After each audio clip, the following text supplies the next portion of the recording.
What's up, everybody? Ebert42 here, back with some more Madden 16 MUT coin making tips. Week 29 Ebert's investment binder. Guys, so most of my squad is over on my farm team. One thing I'm talking about on Twitch this week is I'm farming those Style Master Solos. You get the Okoye, he's going for 250k.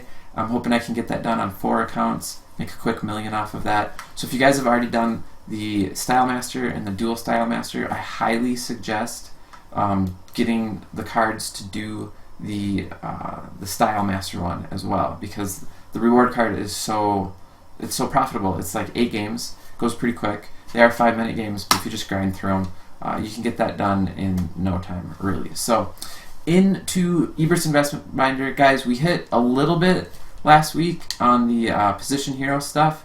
I'm going to keep talking about this because that's where a lot of the great investments are right now. If you caught my last video, these Easter eggs for 2.3 are selling now, so that's pretty sweet. I didn't really expect that to happen, but if you didn't, there'll be a link at the end. You guys go watch my my quick flip coin making tips. It's fire this week. So, but last week for positional heroes, we had a center and a strong safety. I told you guys to go invest in the Cam Chancellor. I believe his price was about 55k when I told you guys to invest in him. I believe he's still going for, so he's back down to that. He did bump up to about 70k. So like a lot of the cards that I've talked to you guys about, it's really important to get on that Sunday and sell these cards because the price on them spikes a little bit. Some of the cards to an extreme level where it spikes really hard for like an hour and then it comes back down. So if you can be online when these positional hero sets go live, you can make a lot of coins selling these players that go into them right away. A lot of people really want the cards and they just overpay for some of these cards. Now we're seeing less and less of these cards spike as compared to the earlier sets. Obviously that has to do with the fact that there's more good cards out at these positions already due to a lot of the content that's been dropped lately, the Ultimate Legends, some of the really cool Campus Heroes and stuff like that. So you know, like with Delaney Walker, how we saw the Delaney Walker spike quite a bit, and then he's still up here. There's none on the auction house even. Or for this Bar, which this card's great. I don't know why they butcher Harrison Smith. Oh, they just hate safeties. But this Houston was another card that spiked a bunch and is still really expensive. So we're still looking for the same cards I've been talking to you guys about the last couple weeks. And I'm probably just going to invest into these positions a little bit harder if I do any more investing. Now, I need to talk to you guys about when to invest in these cards, because I know these videos come out on YouTube on Fridays, and over the weekend, a lot of these cards kind of temporarily spike in price with people having anticipation of them going into sets. So I'm looking at buying these cards on like Tuesdays and Wednesdays during the week, because not very many people are thinking about positional hero investments then. But come Friday and Saturday, everyone's like, oh, I'm going to buy a couple of Keekleys quick in case he goes into this set tomorrow. So his price artificially inflates a little bit Friday and Saturday going into the weekend. And all the guys that I've suggested to you guys in the last couple of weeks, so if you haven't been around, go watch my last week Ebert's investment binder, or go check it out on YouTube if you guys are watching in Twitch right now. I cover a lot of the players that I think are going to spike and they're going to be good. I talk a lot about positions and which ones we need cards in. So you guys can see I have quite a few of these Shaziers. I'm not expecting him to jump a lot in the long run, but I do anticipate seeing a minor price bump in him right when the set gets released. Keekley could be the next Houston. And then I kind of want to go get a base Sherman because I think he'll spike, but I have a lot of other cards. Bridgewater's the only RTTP quarterback, so he could see a temp spike right when that set gets released. Again, I don't think any of these other cards below here are going to spike a ton, but they might spike a little bit when those sets come out. A lot of these 85, 86 cards I picked up for like 2k, so a lot of these base cards have gone up to 5k now, which was another quick flip tip. People have been doing a lot in the past, buying cards for 3k and selling them for 5k, but a lot of those are just kind of at 5k now.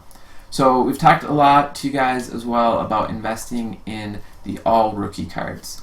I talked a lot about what to look for if you wanted to invest in these, and that there's this awesome set down here. Yeah, I hope it's in redemption.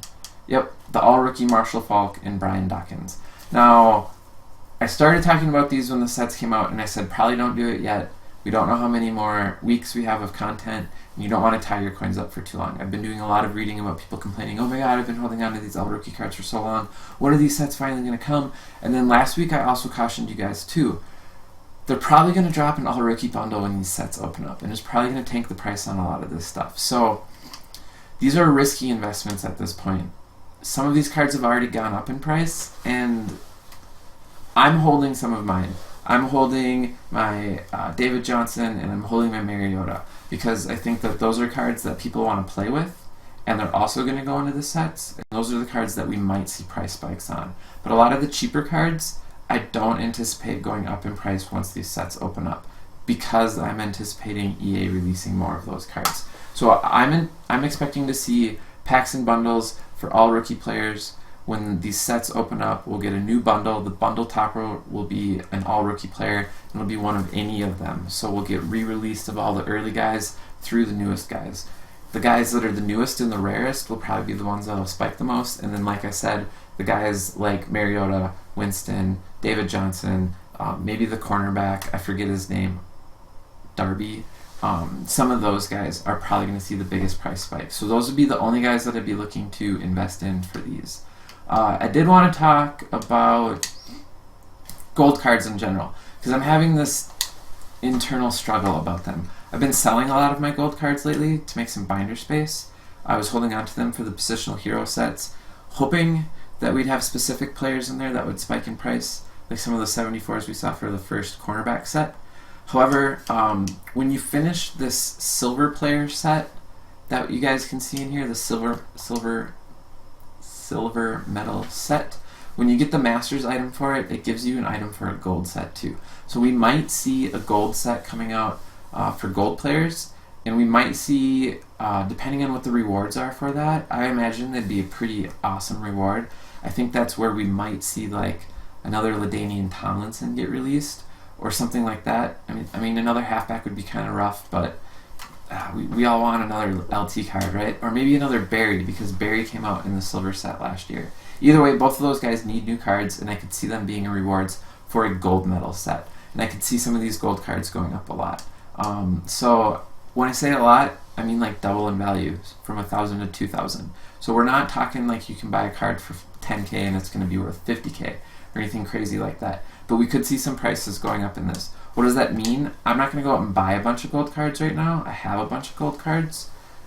If that requires specific players, we could see some huge price spikes, but I'm not anticipating any of that. I'm anticipating the same thing that we saw for the silver one, where it's going to be wild cards. It might be a couple of specific guys, but it's not something I'm going to go into really hard, but it's something to keep in mind. Essentially what I've done is I've stopped selling my gold players. So I was recommending, like when the tight end set came out, to sell all your tight ends, your gold ones, if you're not going to do that set. Now when these last couple sets have come out, I haven't been doing that. I've been holding on to them. So hopefully we get a gold set, and those guys will go up a little bit more. If I can sell them all for 2,000 coins, I'll definitely be doing that. So if you guys are watching on YouTube and you enjoyed the video, make sure you hit that like button, smash the subscribe button if you want to know I'm coming out with more content. Click on the links in the video to go check out my market analysis video or some gameplay that I'll probably put up. And then, as always, guys, thanks for stopping by. Follow me on Twitter at Ebert_42. I tweet whenever I'm going live or doing giveaways, stuff like that. Also, come check me out live on Twitch at twitch.tv/Ebert42. I go live every Thursday at 7 p.m. You can get these tips a day early and get on the market and make some extra coins before all the people in the YouTube world get them. You can also stop by, ask questions in the chat. I address a lot of those in between the videos, and I do hand out some tips and content in between these that you guys are missing out on YouTube. So, as always, guys, thanks for all the support. Big heart. We will catch you guys next time.